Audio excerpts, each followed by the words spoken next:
Sahana Bhavatu Sahanau Bhunaktu Sahaviryam Karavavahai Tejasvina Vadhitanastu ma Vidvishavahai. Om Shanti Shanti Shanti.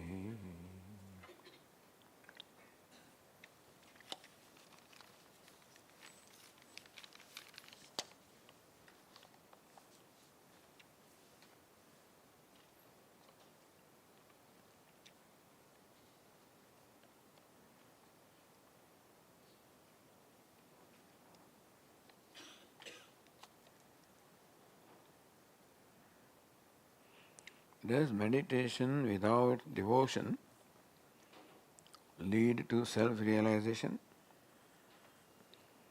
or does one need devotion? Devotion will be discussed tomorrow, but anyway, devotion means commitment. Lord Krishna says, Shraddhavan labhate jnanam tat paraha sanyatendriya. One who possesses abundance of Shraddha, tatparata means commitment or devotion, and sanyatendriya, one has self-control. So devotion, one simple meaning is a commitment. He is devoted to his work. So we use the word devotion in our day-to-day usage also. But here devotion means love for Ishvara. In short, you require love for anything that you ultimately want to achieve. Here also when you are working hard to achieve something, it must be valuable to you, then only you will work hard, otherwise you will not.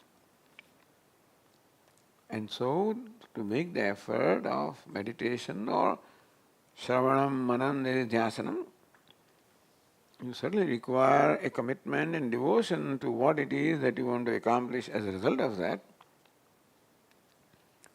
If it is not important to you, not valuable to you, then there will not be that kind of motivation to make an effort. And so, more commitment you have, more you will have the ability to overcome the obstacles, otherwise you will just drop it. So, devotion means, number one, that the knowledge that I am seeking is most valuable to me. And that is because the self which I would know is the most valuable.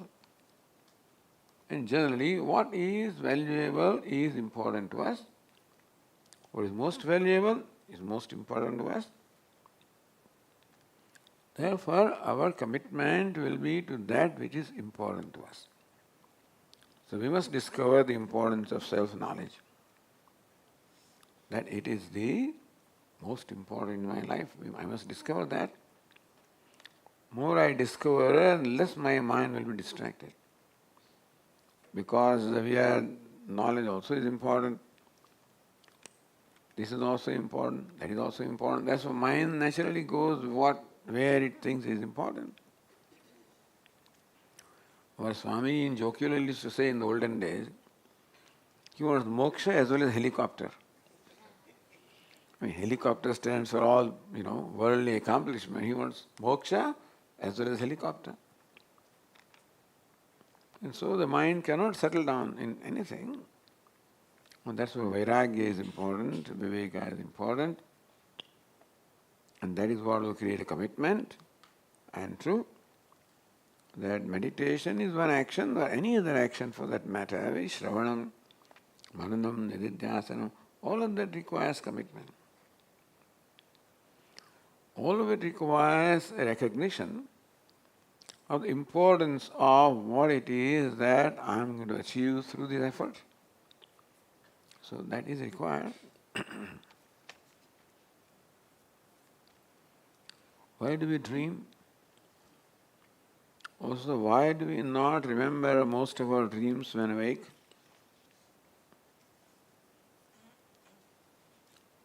Dream is explained as arising from the experiences of waking. When the mind is not fully asleep, that is when the impressions, samskaras or vasanas, which are stored in the mind from the experience of the waking state, whatever we experience leaves an impression in our mind. And so during waking state we experience many things. A lot of those things may not be important enough, and so they may not create much impact on the mind. But those experiences which create impact would leave the residue in terms of the samskaras or vasanas, and they are the material of the dream. That vasana becomes, takes its form, and so he may have the vasana of, on the dining table, since the husband has diabetes. So when the wife is serving, the guests are all served, Swami is served, Rasgulla, and this fellow is not served. I tell her, please give him also. No, he doesn't get it. Wow. So what can he do? In the dream then he will imagine all Rasgullas. The vasana that is, is left in his mind, that will create an experience in dream. So dream can be the result of the undigested experiences or the leftover samskaras or vasanas. But generally speaking, the experience of waking state is what is the basis of the dream. Although it is possible that Swami, I never saw this person, this object, this. So our Swami used to give example, of the dream. He sees a red dancing elephant. Ever heard of that? A red dancing elephant? Because he has seen a woman with red sari. He has seen another person dancing, and then he's seen an elephant. So in dream, he lumps them all together and creates an object for himself, a rare dancing elephant. It's possible. There was sometimes a dream doesn't make any sense, or you may think that I've never seen this, but we might be lumping together various things that we may have experienced. Why do we dream? Because every experience remains essentially incomplete. There is no closure to the experience. An experience leaves some impression, either of raga, dvesha, something or the other is left over. So, many experiences have no closure. That is why the impressions are left in the mind and they become the basis of the dream. So that is why we dream. If every experience had a closure, then the experience did not leave any residue in your mind, you will not have dream. But we have it, therefore we have dream. Also, why do you not remember most of our dreams when awake? Because in the dream stage there is no clarity. There are some people who remember their dreams very vividly. There's somebody in California, when that person calls me, I had dreamed like this, Swami, and in detail that person would describe to me the dream. It's most amazing. But you're right that most of us don't have any much remembrance because dream is so vague, and therefore you don't remember it. But depends, some people have very vivid dreams, I guess, and they remember it. So, why do you not remember? Because it is a passing experience, and therefore we may not have opportunity to really absorb it and remember it.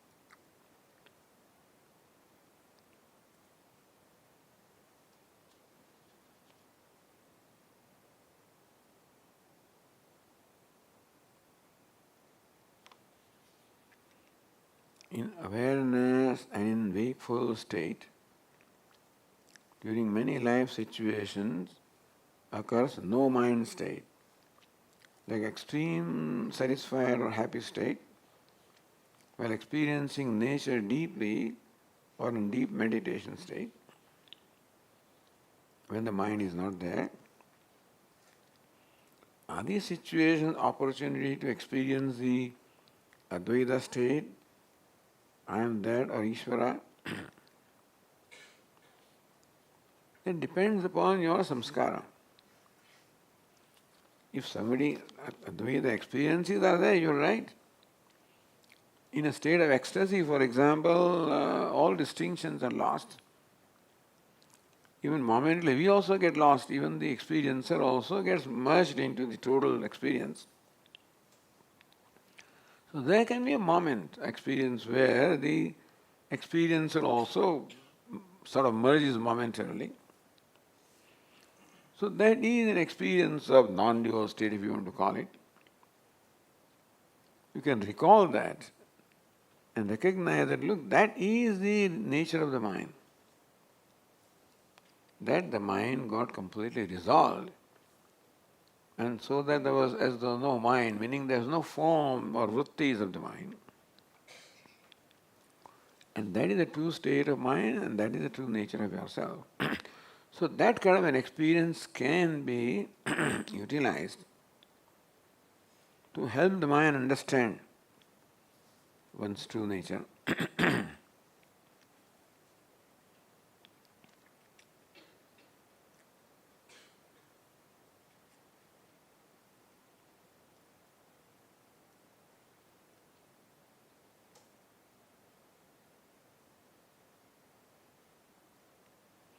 I clearly understand that the role of grace for my spiritual progress.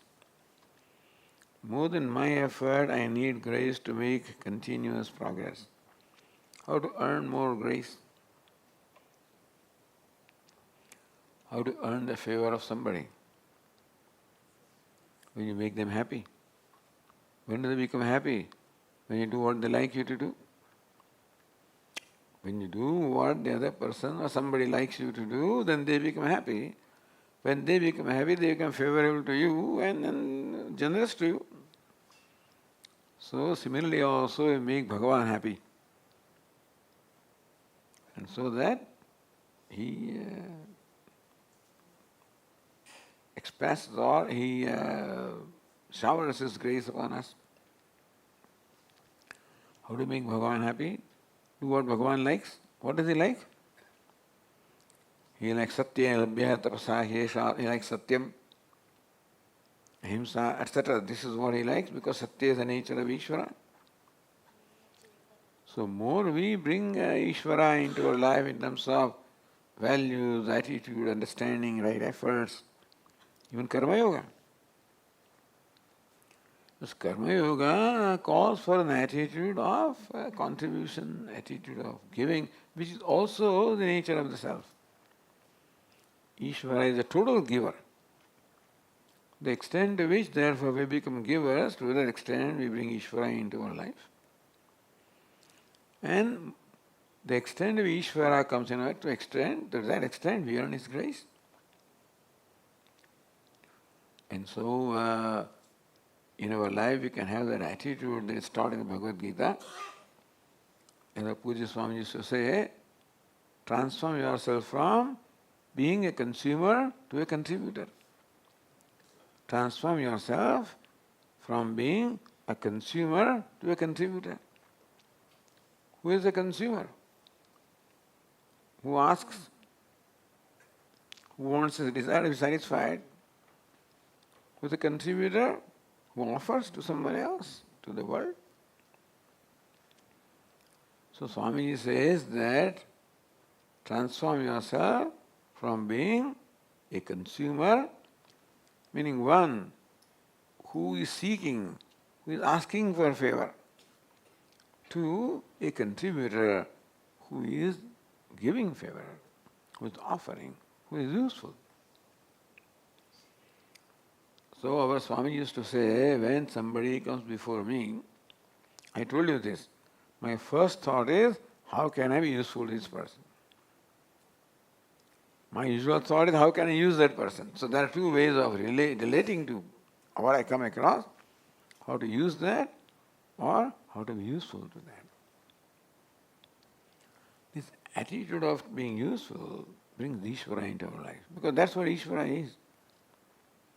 So Lord Krishna, when He teaches these values and attitudes, that's the way we bring Ishvara into our life, because in that form of value and attitude, Ishvara manifests. So if we cannot bring Ishvara in some other way, this is also a way of doing what we do with that attitude. So more you bring Ishvara into your life, more grace we receive. More we pray to Ishvara, more we serve Ishvara, more we make Ishvara happy, more grace we earn. So Ishvara also requires to be happy. So yeah, the same rule applies here also. I make somebody happy, then, I receive that grace, then I get one more little thing. If they're distributing something, then since I have made them happy, I may give you a little one more, So similarly, Ishvara also, we can make him favorable to us. By prayer, by this right attitude, etc. By worship. So by worship, you can earn the grace of Ishvara. Worship can be in the form of karma yoga. Worship can be in terms of puja, etc. also. Worship can be in terms of your japa and other religious practices. So that's how we can earn the grace of Ishvara. Any questions in answer? If you need some further clarification, let me know.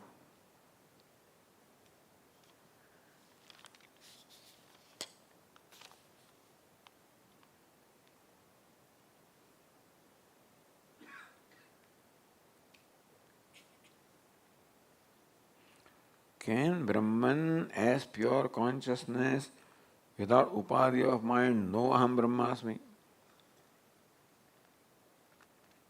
No. Knowledge takes place in the mind. That is where ignorance is. Ignorance is in the form of, as I said, false notions. Viparita jnanam, knowing myself falsely, having wrong notions about myself.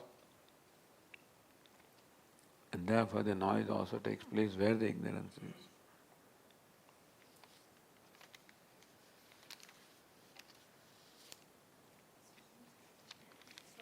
I'm running out of questions now. 1 minute. You said that Advaitic moments sometimes appear. So those are the moments where the mind is lost temporarily, and then we regain back to samsara. So that mind lost moments, Mind merged moments may happen in good samsaric way or in a divine way, both the ways. For example, an addiction also might give such a experience where your mind is lost, kind of. Not addiction, but some kind of substance, I guess. So, what is the difference between those? And also, while you said that in a moment, for example, if I listen to some Ramakirtana or something, you feel like the mind is merged. So, that indicates we have to do those things again and again. And does that contribute to our adhyatmic path? By all means. For the adhyatma, for the Advaita. For anything. Your mind, when it is happy, and so that all of that helps purification of mind. Okay. Thank you.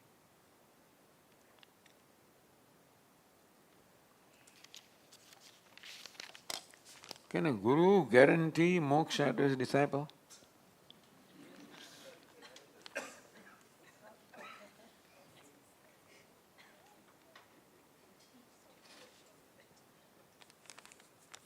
I do not know, because it is something that one has to accomplish by oneself. Guru can help and guide. Ultimately, you can take the horse to the water, but ultimately horse has to drink water. Thus Guru can help us. Ultimately, so this is, what is the verse in the Bhagavad Gita? Kalena atmani vindati. No, not that. I'm looking for the 4th chapter, the verse before. Oh, Shraddhavan labhate jnanam. Kalena atmani vindati. Huh? No.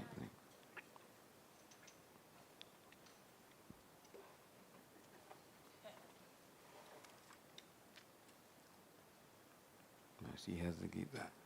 So look at the verse, I think 437 or something. What is it?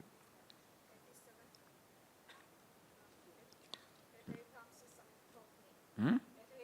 No, not. So Shraddhavan labhate jnanam. And what's the verse before that? Sadhusham pavitram vidyate. Tat swam yoga samsita kale. Yes. Nahi jnanena sadhusham pavitram vidyate. Tat swam yoga samsiddha kalena atmani vindati. Yoga samsiddha kalena atmani vindati. Yoga samsiddha, one who is samsiddha, accomplished, perfected by yoga. Karma yoga, meditation yoga. One gains this knowledge in oneself in course of time. So this knowledge one gains by one's own effort.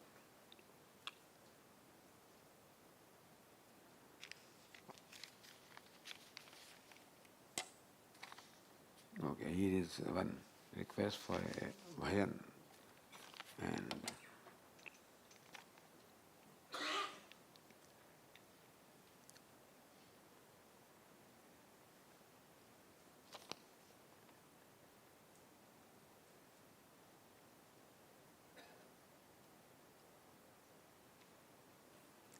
Prashnopanishad is called Brahmanopanishad, whereas Mundakopanishad is called the Samhitopanishad or Mantropanishad.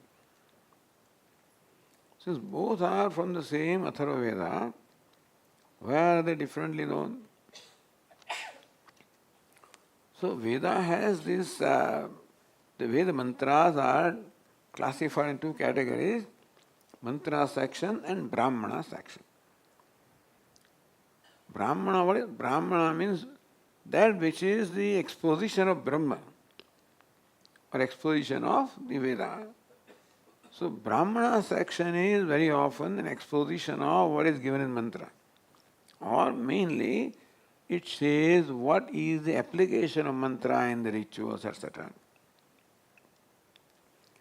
So Brahmana section by definition is said to be the exposition of mantra.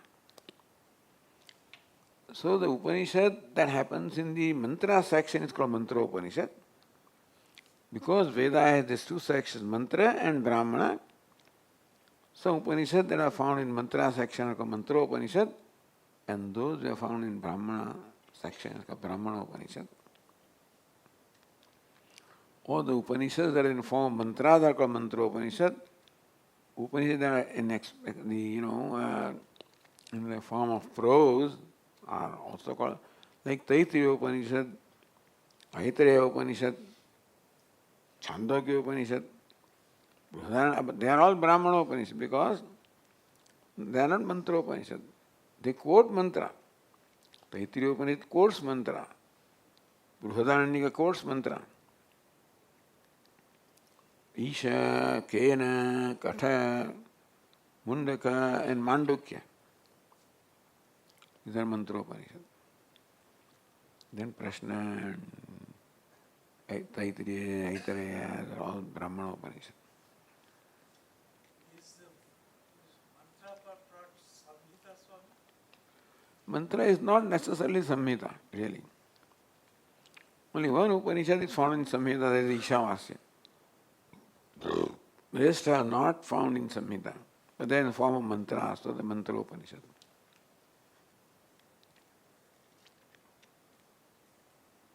Any more questions?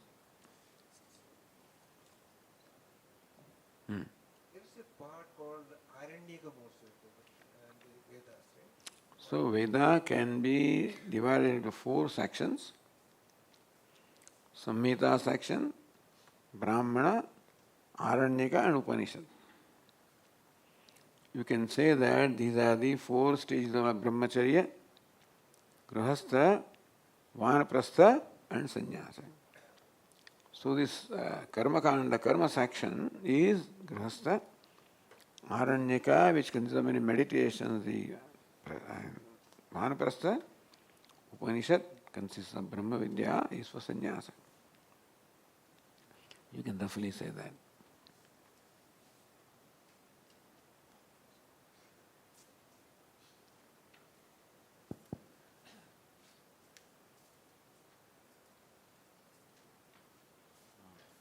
Swamiji. So we have learned great things from you on the Upanishad side in this camp.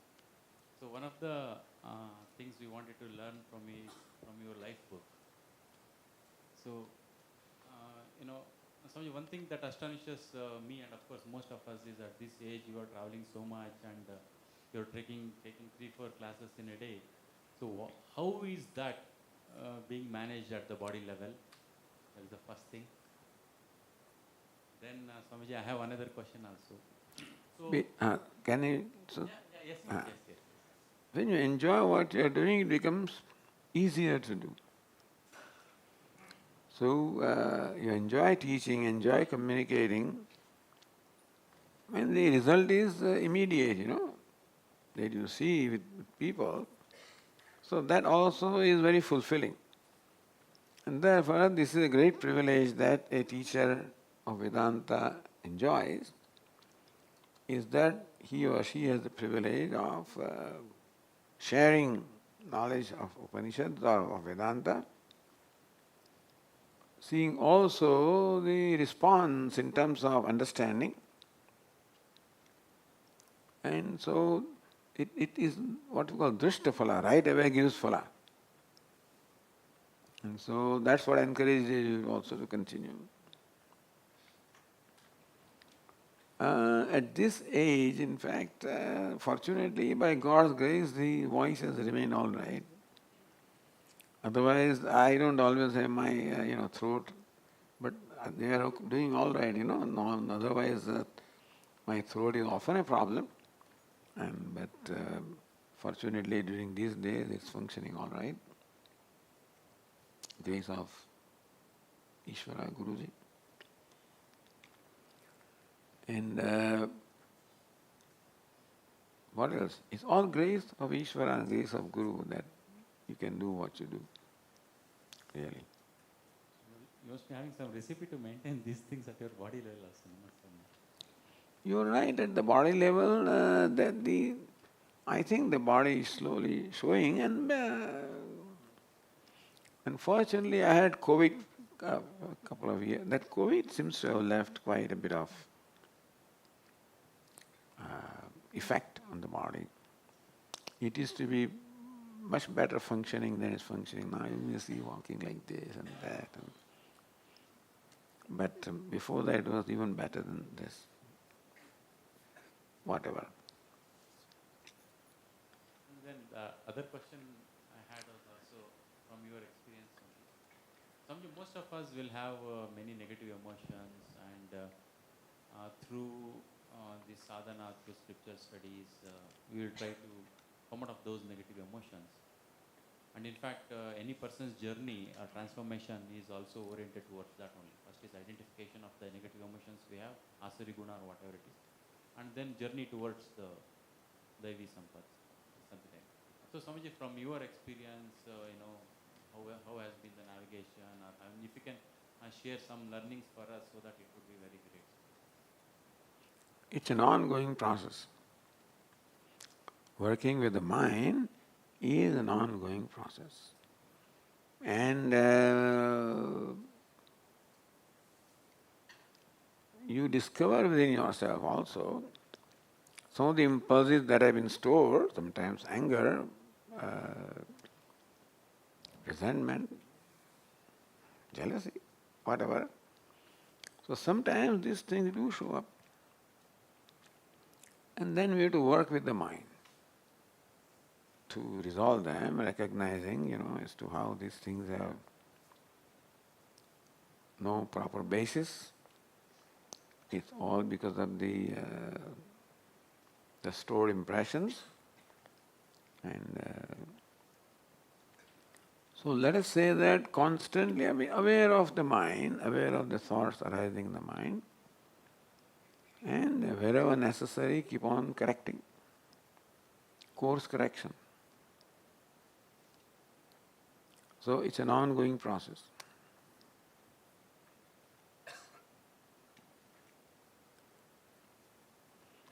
So Pratipaksha Bhavana, for example, is an important process. That anger is replaced by compassion, jealousy is replaced by congratulating the person of whom you are jealous. So these are the Pratipaksha Bhavana. So what is Yoga Sutra is Karuna, Maitri, Mudita, Karuna, Upeksha. Yes, so you come across 4 kinds of people. People who are like you, Maitri. People who are better than you, Mudita, be happy that, they are more accomplished than you are and get some inspiration from them. Normally jealousy will arise when somebody is better than me. So Mudita. When there is someone like me, often competition arises. So it's Maitri. Karuna. And when you find that someone is suffering or somebody is less inferior to you, then have compassion. Not resentment or something. When you find that someone is opposed to you, inimical to you, upeksha. So Maitri, Mudita, Karuna, Upeksha, this is what Yoga Shastra teaches.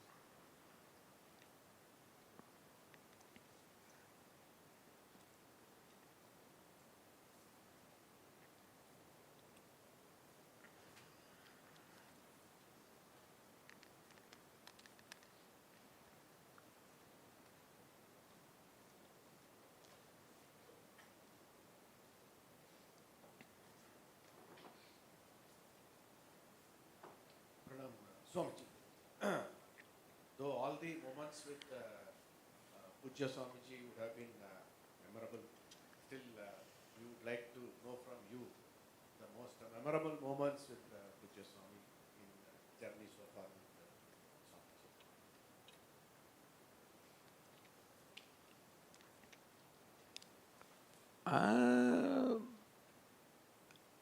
Basically, my most memorable things are the teaching of the Upadesha that, in my particular case, received from Pujya Swamiji.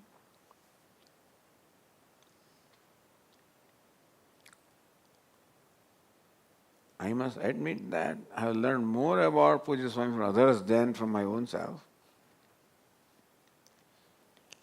Because perhaps I did not pay much attention to those aspects of Swamiji. I paid attention to the teacher aspect of Swamiji.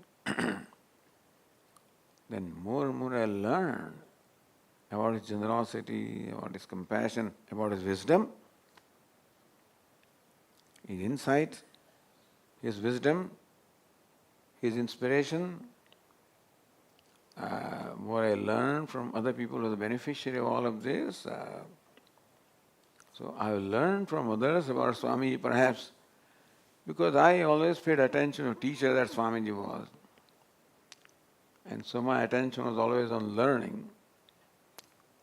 But these other aspects are very important. And I realized that we also have to cultivate those to the extent that you can, particularly compassion, generosity. Other things you may not have in terms of, he was a very great person and very talented person, very gifted person. So that, but other than that, whatever qualities you can imbibe. So, my discovery of Swamiji's many faceted personality, of which his compassion was perhaps the most outstanding. So he used to say, I can manage everything, but I cannot manage my compassion. So he says, he used to give management talks and stuff like that, and he himself cannot manage what? I cannot manage my compassion. Meaning that when it comes to the time of giving or something, there is no boundary at all. Whatever is this. So that way, he's always a giver. A giver. And so in Rishikesh, many strange people, strange to me, would come, because all of them at one point in time had perhaps been the beneficiary of what. Not that Swamiji was a wealthy person or anything like that. I guess when you give, it all somehow comes also. Or if you're sitting there, come on, take out 100 rupees. Take 500 rupees, take out. So he can, without any hesitation also, and ask for money to give to somebody. But giving was one of his great qualities. Without any calculation, without any consideration, without any consequence. What will happen to me? Nothing will remain with me. Why? No such thing. So, he was a great giver, of course a very compassionate person and a wise person, because many people would seek his advice in many aspects of life, even of their business and things like that, and he was able to guide many people in that sense also. So Pujya Swamiji was a very gifted person also. And his whole approach to Vedanta, the scriptures, and his insight into the teaching of the scriptures was also very worthy. And his ability to communicate was also outstanding. And so that made him an ideal teacher, an ideal sadhu,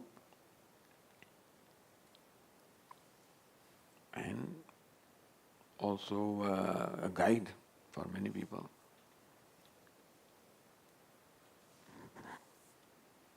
So this is what I observed,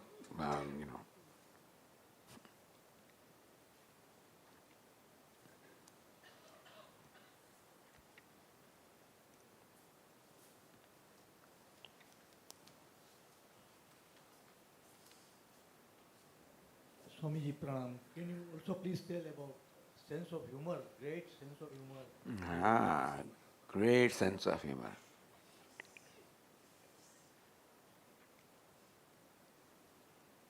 And that is what made things, very easy for people to relate to him and also to grasp. Somehow he could make things,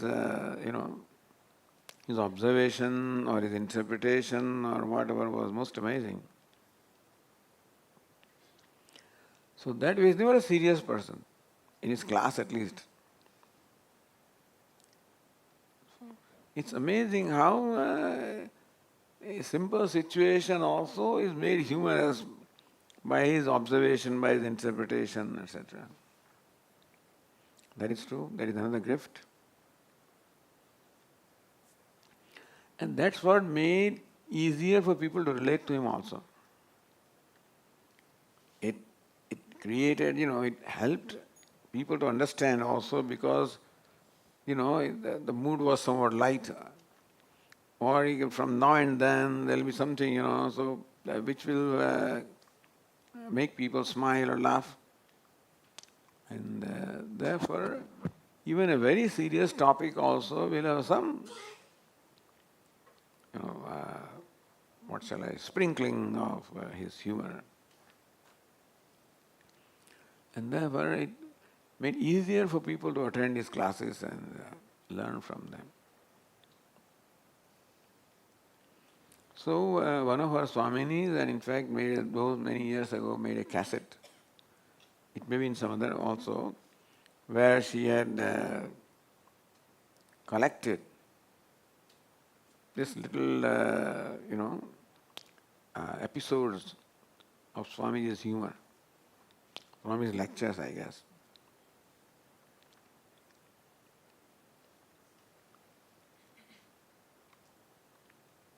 But if you do research, you can write a book.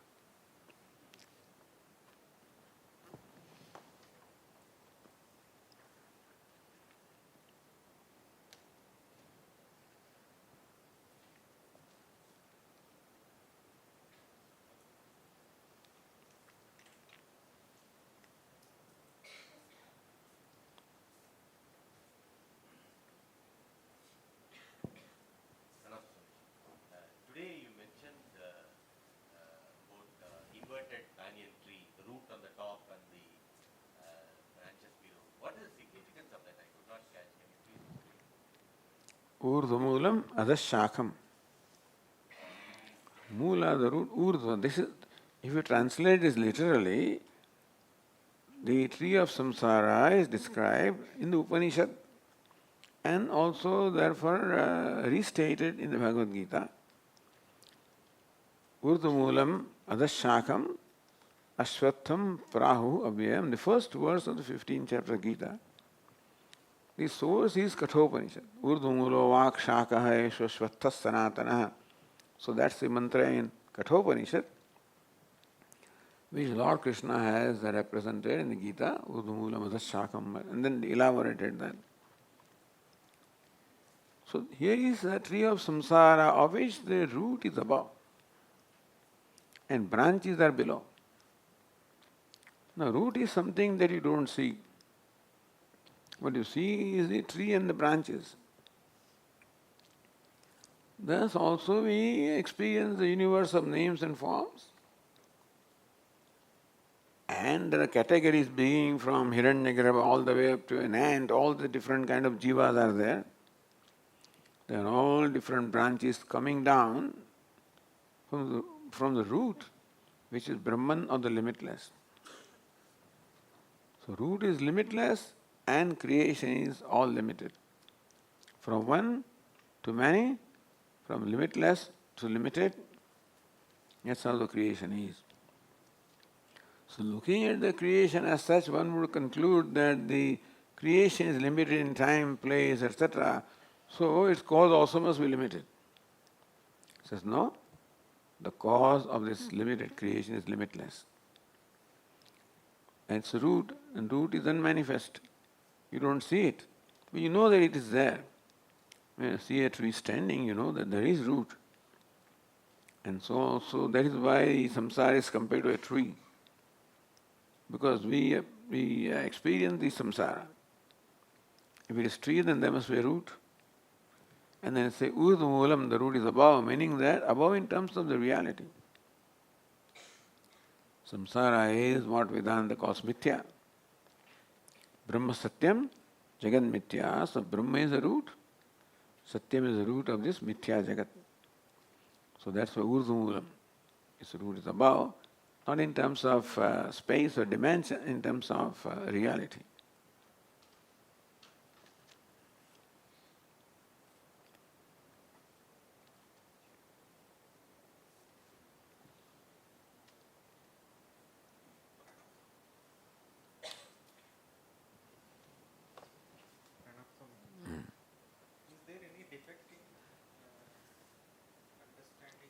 Just keep the mouth closer to your mouth, please. Is there any defect in while we study about Maya, while we discuss about Maya, using the dream instance or example? Is there any defect in that kind of thing? Dream is an illustration of projection. So dream is a projection. You can say it is a projection of an individual mind, and the waking can be said to be the projection of the cosmic mind, or dream is the projection of individual ignorance, and the waking can be called the projection of the cosmic ignorance or Maya. So that way dream serves as a very good example of understanding what projection is, what mithya is. So it helps you understand. And that way is subject to negation, because when you wake up there is no dream. So also when you wake up from this world to your true nature, yat sakshat kurute prabodha samaye swatmanamevadhyam Dakshinamurti Sutra, the first verse, that when my teacher Dakshinamurti wakes up, prabodha samaye, when he wakes up from the dream of ignorance, swatmanam, then he recognizes that he is one non-dual.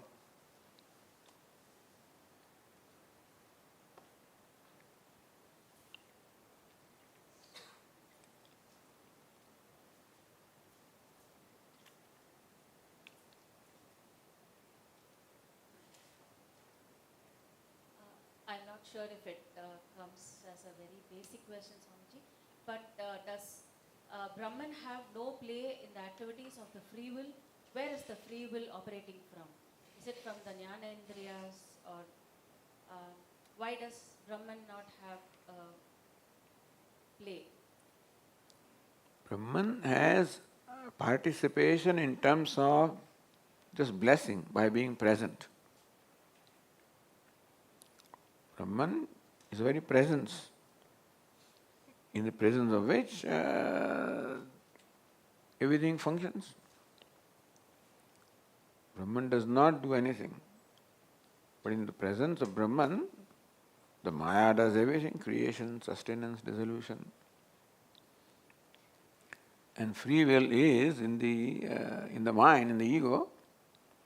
It's also part of the human mind. It's free will is the property, you can say, of the ego, which is freedom of choice.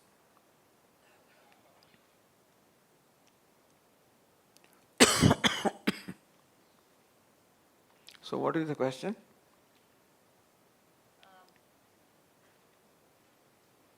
The question was if Brahman had a role to play in the activities of the free will, and where the free will was operating from. I think you made that clear, that it's operating from the ego. Right. Brahman has no role to play. Without Brahman, nothing can happen. Itself doesn't do anything.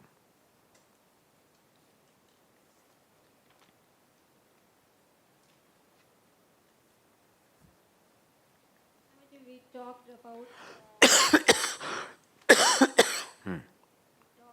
that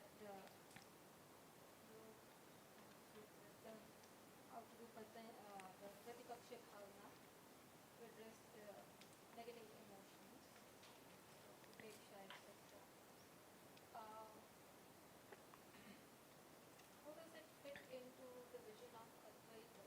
Because when we are responding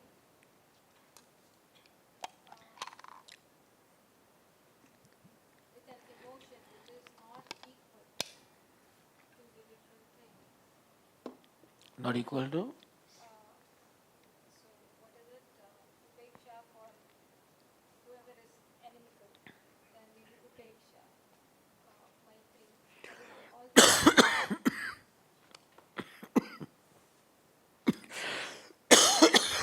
Sorry.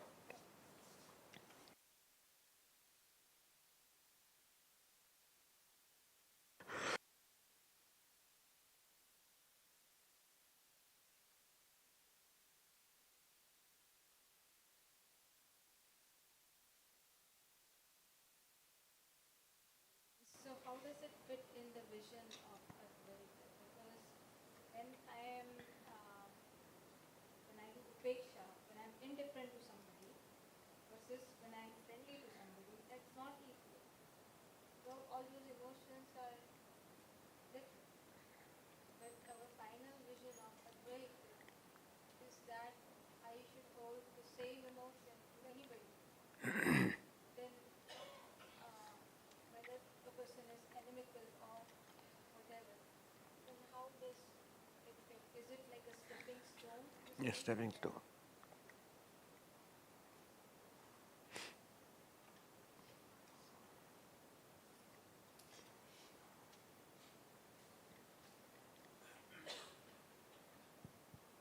So in Uddhava Gita, the Sankhya principles are discussed like this 24th Tattva, method of Srishti.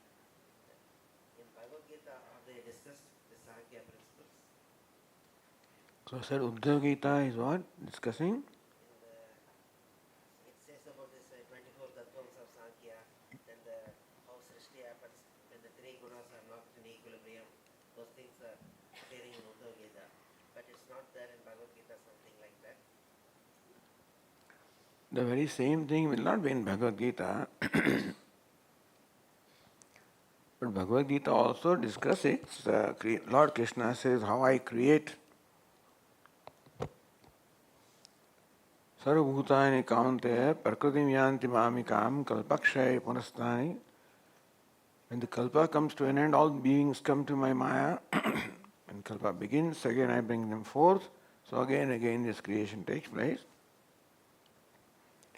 In spite of that, I am not bound by action because I stand as a witness. So this is how Lord Krishna, but 24 tattva, etc., the three gunas are explained. The number is mentioned. 24 tattvas, I don't see. Says,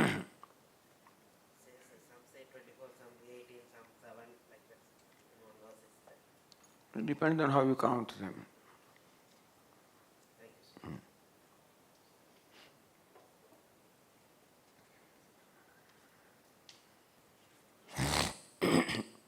Swamiji, can we say self-realization is a conviction rather than experience? Perhaps it's closer to conviction than experience, but conviction arising, ultimately knowledge always presupposes an experience, by the way. Except the Vedanta says that it does not need a special experience. Every experience involves the self and Brahman. So every experience, when properly analyzed, will enable you to see the adhishthanam, the witness. So it is basically seeing what is called knowledge. Knowledge is understanding the experience. For example, all science begins with experience, like the phenomenon. Something fell down, so then you analyze and arrive at the understanding.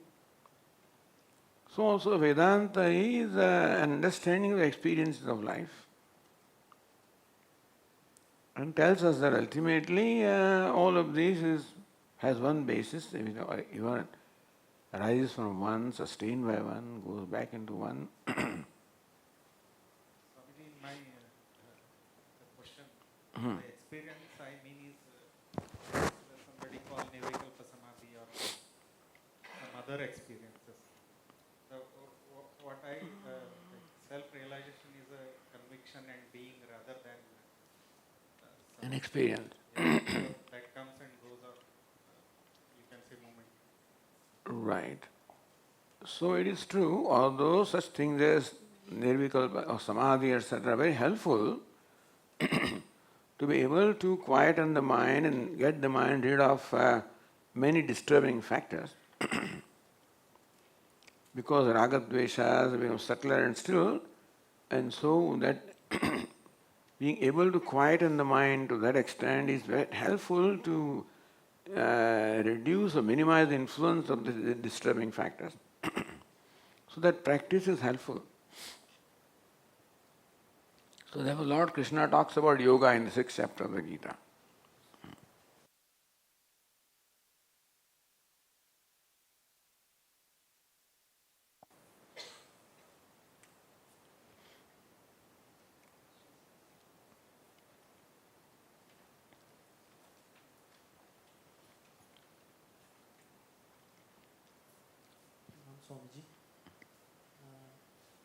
we say that free will is the product of ego, and also for one's spiritual progress, ego is the main hurdle. That's what we used to say. Then can we say that if I am not using the free will at all, can I make more progress in my spirituality? Can we say like that? First of all, free will is not a property of ego. Ego is the one that possesses the freedom of choice to do or not to do. And there seems to be a tremendous resentment to ego, looks like, So understand that ego is not just one kind of thing. Ego can be tamas ego, rajas ego, and sattvic. So depending upon the state of mind, whether mind is predominant in sattva, then ego is sattvic, rajas, rajas. So what we want to do is slowly transform the mind to eliminate tamas to rajas to sattva. So generally speaking, the people don't understand ego, even they don't explain it properly in the text also.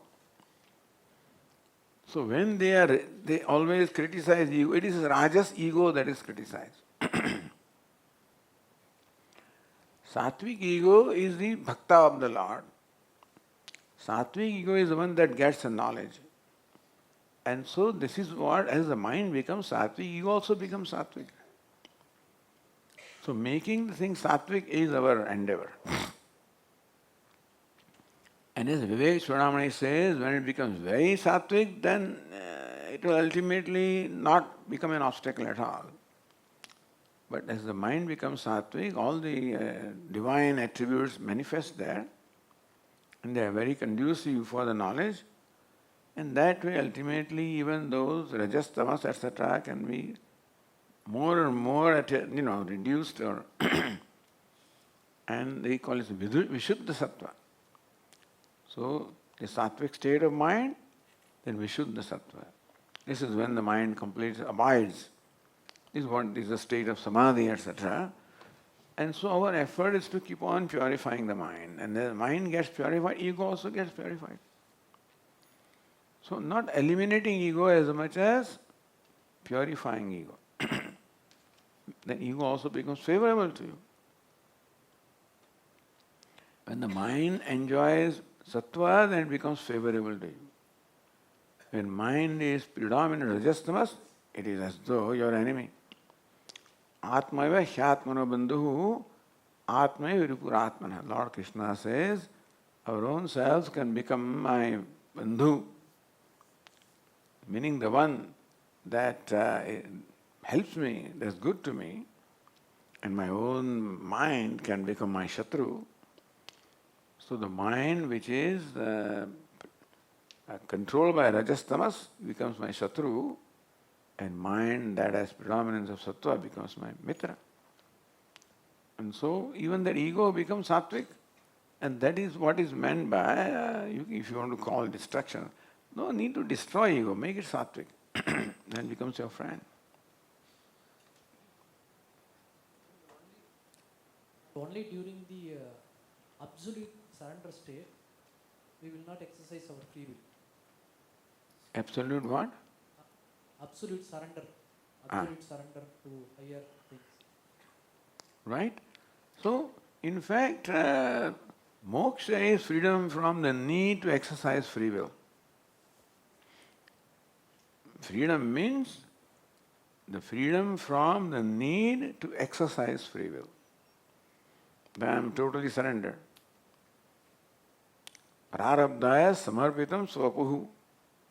A wise person is described as one who has surrendered his self to prarabdha. So he does not have any agenda at all. So freedom from agenda.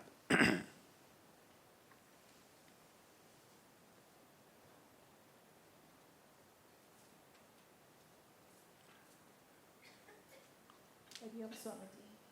Swamiji, yesterday you narrated the dialogue from Brihadaranyakam between Janaka and Yajnavalkya, how the sun, moon, stars and taking it to the self, that story.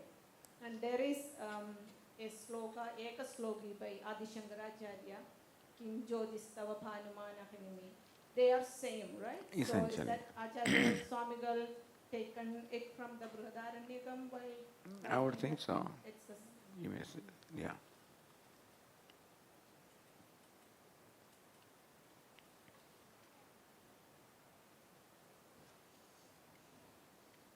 Okay.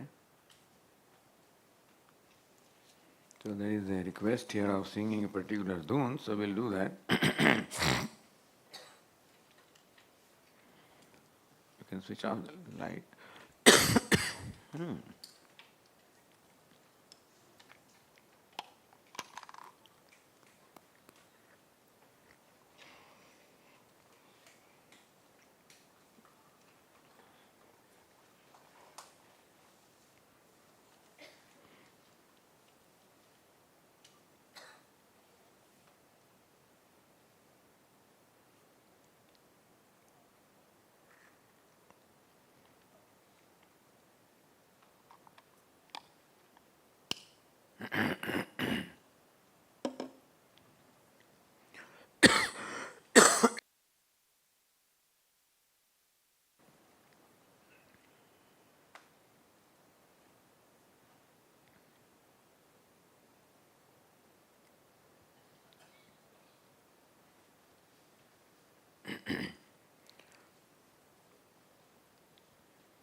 आजा बंसी बजाने वाला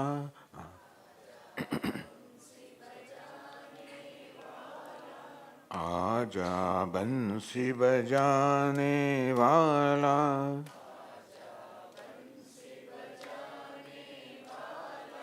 आजा गौआ चराने वाला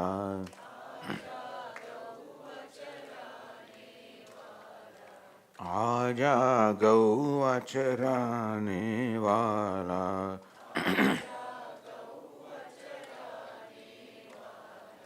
आजा बंसी बजाने वाला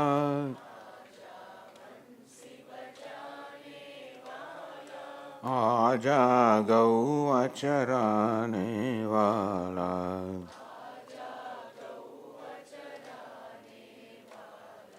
आजा मक्खन चुराने वाला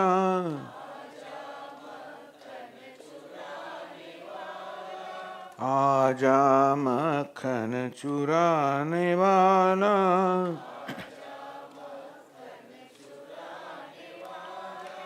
आजा गीता सुनाने वाला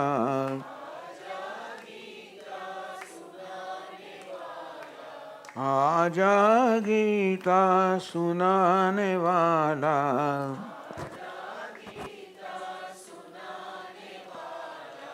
आजा मक्खन चुराने वाला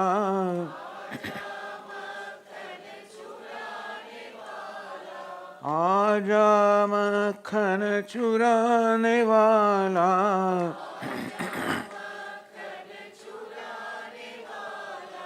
आजा गीता सुनाने वाला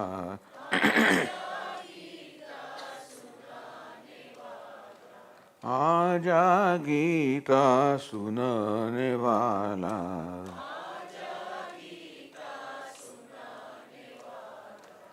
आजा बंसी बजाने वाला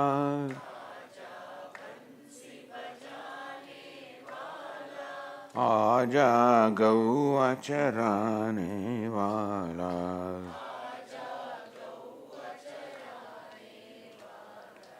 आजा मक्खन चुराने वाला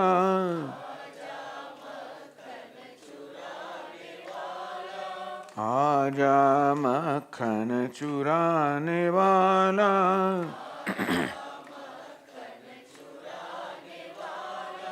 आजा गीता सुनाने वाला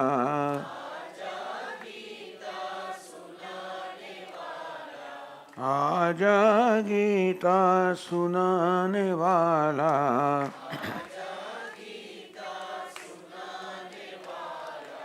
आजा मक्खन चुराने वाला,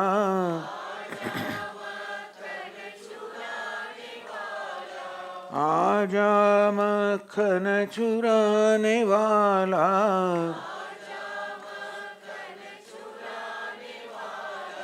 आजा गीता सुनाने वाला,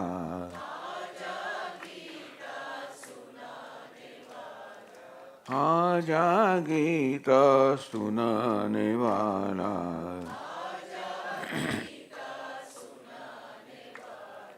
आजा बंसी बजाने वाला, आजा बंसी बजाने वाला, आजा गौआ चराने वाला, आजा गौआ चराने वाला, आजा मक्खन चुराने वाला,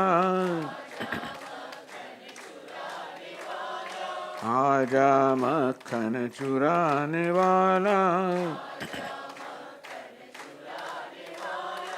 आजा गीता सुनाने वाला, आजा गीता सुनाने वाला, आजा मक्खन चुराने वाला, आजा मक्खन चुराने वाला, आजा गीता सुनाने वाला, आजा गीता सुनाने वाला, आजा बंसी बजाने वाला, आजा गौआ चराने वाला,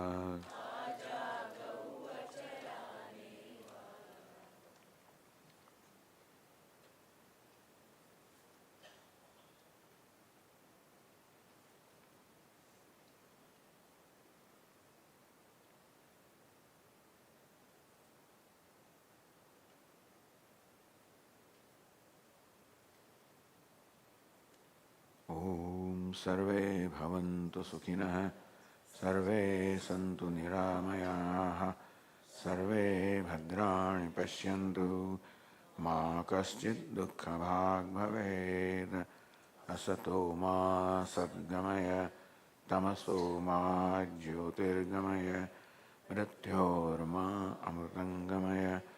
ॐ पूर्णमदः पूर्णमिदं पूर्णात् पूर्णमुदच्यते पूर्णमेवावशिष्यते। ॐ शान्ति शान्ति शान्तिः। हरिः ॐ। श्रीगुरुभ्यो नमः। हरिः ॐ।